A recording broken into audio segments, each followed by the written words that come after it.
कर्म का फल भी है, इसलिए कर्म को करना भी पड़ता है।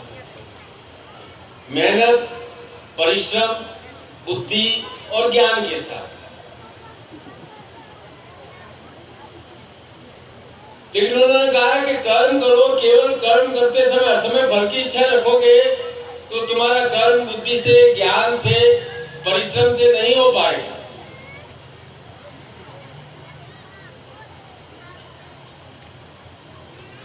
रोज रोज मेरा बेटा डॉक्टर बनेगा, मेरा बेटा डॉक्टर बनेगा, मेरा बेटा डॉक्टर बनेगा मंत्र जप करने से डॉक्टर नहीं बनेगा, इंजीनियर नहीं बनेगा।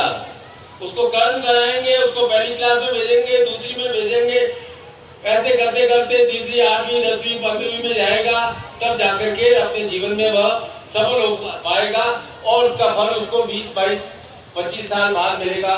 वो कहेंगे गुरुजी ऐसा तंत्र कर दो, शॉट कर देगा, सीधा पहले साल से 25वें साल में पहुंचा दो। नहीं संभव। और कोई नहीं चाहता। हर कोई नित्य प्रति जीवन आनंद के साथ जीना चाहता है। इसलिए कर्म को सुकृत्य भी कहा गया है, कुकृत्य भी कहा गया है, श्रेष्ठ कर्म और बुरे कर्म। और भाई अब जिस प्रकार के कर्म करोगे उसका बोझ हमारे मन पर बढ़ेगा ही बढ़ेगा। अब उस बोझ को इस जन्म में नहीं उतारोगे, अगले जन्मों में उतारना पड़ेगा। आपके साथ चलेगा केवल और केवल आपके कर्म पूरे जीवन।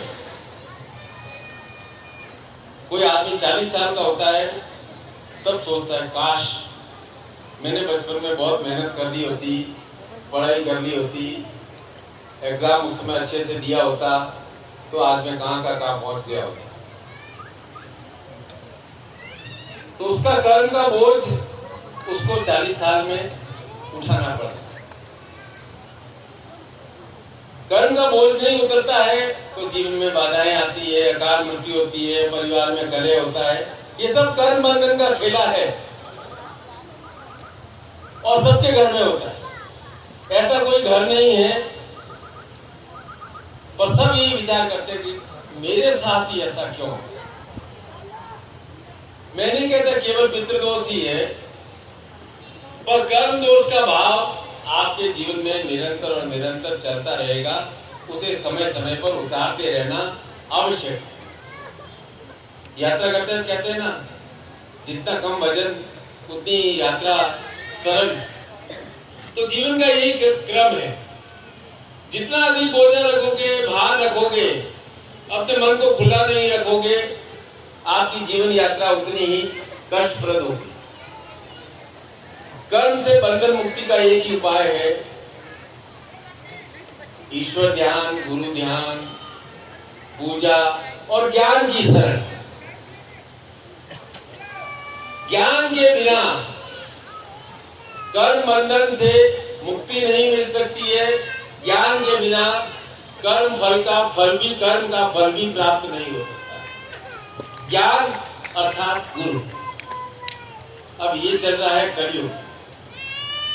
कलयुग अर्थात जिसमें, कल युग अर्थात जिसमें मनुष्य का ध्यान कल के फल में लगा हुआ। तो उसके पास एक ही माध्यम है, गुरु की शरण, गुरु की शरण, गुरु की शरण, गुरु की शरण। गुरु की शरण में आते ही सबसे पहले क्या होता है, आपका अहंकार गलने लगता। अब आप गुरु की शरण में बैठे हो, आपका अहंकार गल रहा है, इसीलिए आप नीचे बैठे हो। केवल कुछ लोग जिनको घुटनों का दर्द है या बुजुर्ग है, वो कुर्सियों पर बैठे।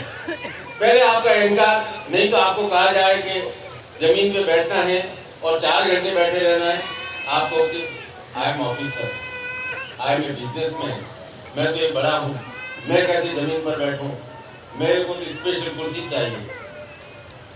तो गुरु के पास आते हो तो सबसे पहले अहंकार करता है, क्योंकि कर्म का एक पर्यायवाची शब्द है कृत्य। जब हम करते करते कर्म करते हैं तो अब एक त्रिशक्ति कृत्या शक्ति का आह्वान करते हैं।